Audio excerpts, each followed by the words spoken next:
दोस्तों, कहते हैं यह संसार दुखों का घर है। यहाँ सभी किसी न किसी कारण से दुखी हैं, किंतु क्या हमने यह कभी विचार किया है कि दुख क्या है? दुख को ईश्वर ने बनाया है या यह कृत्रिम है? इस संबंध में भगवान बुद्ध की एक सार्थक कथा है, वह सुनिए। आशा करता हूँ कि यह कथा आपको पसंद आएगी। आप अपने विचार हमें कमेंट बॉक्स में ज़रूर बताएं। एक बार गौतम बुद्ध और उनके शिष्य एक वन से गुजर रहे थे। बहुत देर वन में चलने के बाद बुद्ध और उनके सभी शिष्य एक विशाल पेड़ के नीचे बैठ जाते हैं। उस पेड़ के नीचे एक अलग सी शांति होती है। सभी शिष्य उस शांति को अनुभव करते हैं। कोई एक शब्द भी नहीं बोलता। थोड़ी देर बाद बुद्ध का एक शिष्य उठता है और बुद्ध से पूछता है, बुद्ध, मैं आपसे एक प्रश्न पूछना चाहता हूँ। बुद्ध कहते हैं, अवश्य पूछो, क्या प्रश्न है तुम्हारा?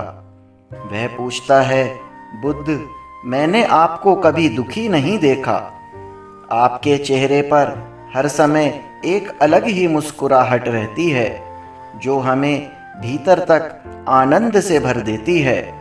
आपके चेहरे पर अलग सी चमक है, जो हमें दुख से दूर करती है।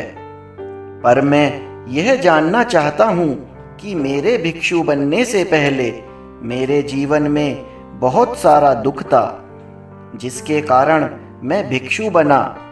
पर मैं अभी तक यह नहीं जान पाया हूँ कि दुख है क्या। क्या आप मुझे बता सकते हैं कि वास्तव में दुख क्या है? बुद्ध मुस्कुराते हैं और अपने भिक्षु से कहते हैं, दुख एक विचार से ज़्यादा कुछ भी नहीं।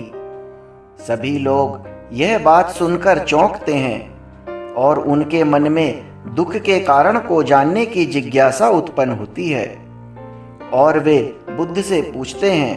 परंतु बुद्ध, विचार तो आते हैं और चले जाते हैं, पर दुख एक बार आता है तो जाने का नाम नहीं लेता। बुद्ध कहते हैं, मैं तुम्हें एक छोटी सी घटना बताता हूँ। एक नगर में एक धनी सेठ रहता था। उसके पास एक वफादार नौकर था। वह सेठ अपने नौकर पर बहुत विश्वास करता था। वह सेठ अपने नौकर पर कभी भी किसी बात के लिए शक नहीं करता था, क्योंकि उसका नौकर वास्तव में ही बहुत ईमानदार था। एक बार उस सेठ को किसी काम से बाहर जाना पड़ता है। 2-3 दिनों के बाद जब वह सेठ वापस लौटता है तो वह एक कीमती वस्तु लेकर आता है। वह उस वस्तु को अपने कमरे में बड़ा सजा कर रखता है और अपने नौकर से कहता है, ध्यान रहे यह टूटे नहीं, यह मेरी बहुत प्रिय वस्तु है।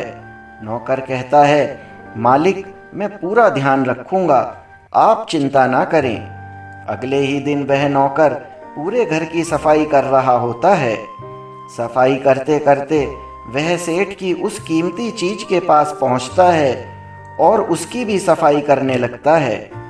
सफाई करते वक्त वह कीमती चीज उसके हाथ से फिसल जाती है और नीचे गिरकर टूट जाती है।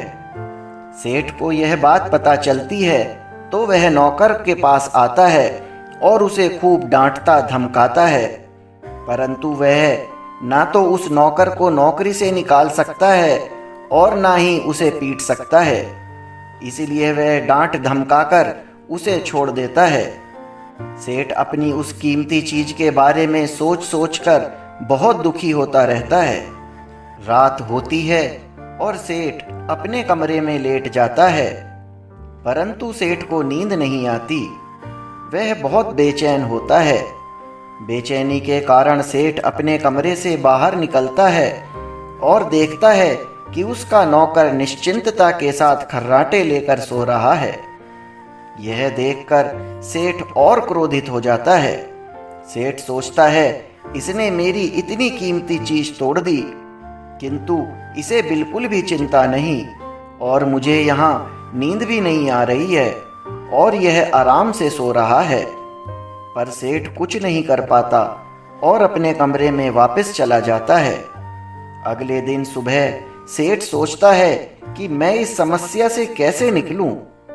फिर सेठ को एक तरकीब समझ में आती है और वह अपने नौकर के पास जाता है और अपने नौकर से कहता है, मुझे बहुत दुख हो रहा है यह बताते हुए कि जो कीमती चीज कल तुमने तोड़ी थी वह मैं तुम्हारे लिए लाया था। मैं चाहता था कि वह मैं तुम्हें उपहार के तौर पे दूं, परंतु अब क्या कर सकते हैं, वह तो टूट गई। सेठ की बात सुनकर नौकर को बहुत धक्का लगा। नौकर सोचता है, अरे यह तो बहुत बड़ी गलती हो गई।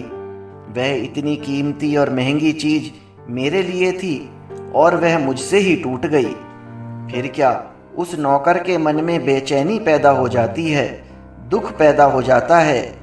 रात होती है और सेठ आराम से सोता है और वहाँ नौकर बेचैन रहता है। उसे नींद नहीं आती। नींद क्यों नहीं आती? क्योंकि उस नौकर ने उस सेठ की उस कीमती चीज को अपने आप से जोड़ लिया, इसलिए वह दुखी हो रहा है। पहले उस नौकर के मन में यह विचार नहीं था कि वह कीमती चीज मेरी है, पर अब उसके मन में यह विचार है कि वह कीमती चीज न टूटती तो उसकी होती। बुद्ध कहते हैं, दुख केवल एक विचार है और यह विचार कैसे उत्पन्न हुआ? अपने आप को किसी चीज से जोड़ने से हम जिस भी चीज को अपने आप से जोड़ लेते हैं उसे पकड़ने की कोशिश करते हैं, वह चीज हमें दुख देती है। क्योंकि वास्तविकता तो यही है कि कोई भी चीज हमसे जुड़ नहीं सकती। हर वो चीज जो आपके पास है आपकी है, पर कुछ समय के लिए। वह कुछ समय बाद आपसे दूर हो जाएगी। अतः उस दूर होने की घटना को स्वीकार करें और आगे बढ़ें। दोस्तों, इस कहानी से पता लगता है कि दुख प्रकृति द्वारा निर्मित नहीं है, यह कृत्रिम है। धन्यवाद।